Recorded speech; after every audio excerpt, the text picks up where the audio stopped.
歡迎觀看呢個關於糧食券，即係 CalFresh 嘅資訊視頻，等我哋幫你了解更多關於你嘅福利。喺呢段視頻入面，我哋會介紹申請者嘅權利、報告規則、工作規定，同埋點樣填寫 SAR-7 表格。當你申請糧食券時，你有權受到公平對待，不論背景。如果你覺得被歧視，可以向原民權協調員投訴。投訴電話866-741-6241，亦可以郵寄到加州社會服務部。當你要求申請福利時，可以攞到申請表，並且可以即日交表。交表後30日內會收到是否符合糧食券資格嘅通知。如果你資源好少，3日內可以攞到緊急糧食券。如果你唔同意案件處理，可以申請公平聽證會。當你申請糧食券時，要如實回答問題並簽名，提供所需證明，並及時報告家庭變化。唔可以用他人名義存放財產，亦唔可以改動、出售、交換或送出糧食券卡或文件。糧食券只可以用嚟買符合資格嘅食物。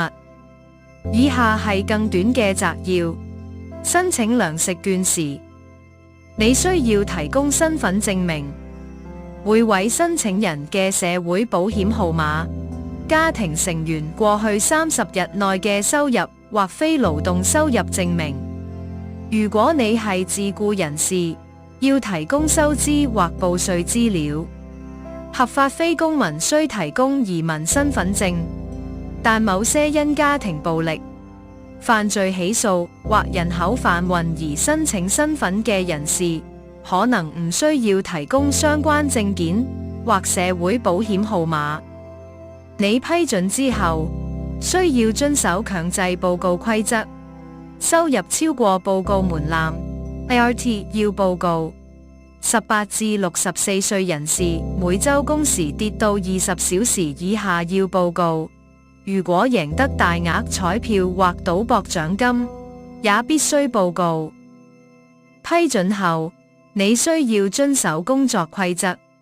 你要保持工作時數，唔好無理由辭職，或將每周工時減到30小時以下，否則可能停發福利。如果你係18至64歲而家中無兒童，通常每月要完成至少80小時工作或義工，否則每3年只可以領取3個月福利。遵守工作規則係維持糧食券資格嘅重要部分。如果你有健康問題，與未滿14歲嘅小朋友同住，每周收入達到217.50元，懷孕或半日制就學斜線培訓，你可能符合工作規則豁免。你若正在領取或申請失業或殘障福利，照顧殘障人士或未滿6歲兒童，參加戒毒戒酒或難民安置計劃，或屬於印第安人群體，也可能獲得豁免。請記得閱讀寄給你嘅 CF886 工作規則通知。如果你有殘障而需協助遵守規則，請盡快通知我們，我哋會提供協助。填寫 SAR-7 時，要喺報告月份結束後5日內簽名並交表，並準備好當月嘅收入證明或工資單。如有問題，可致電855-355-5757。多謝收看。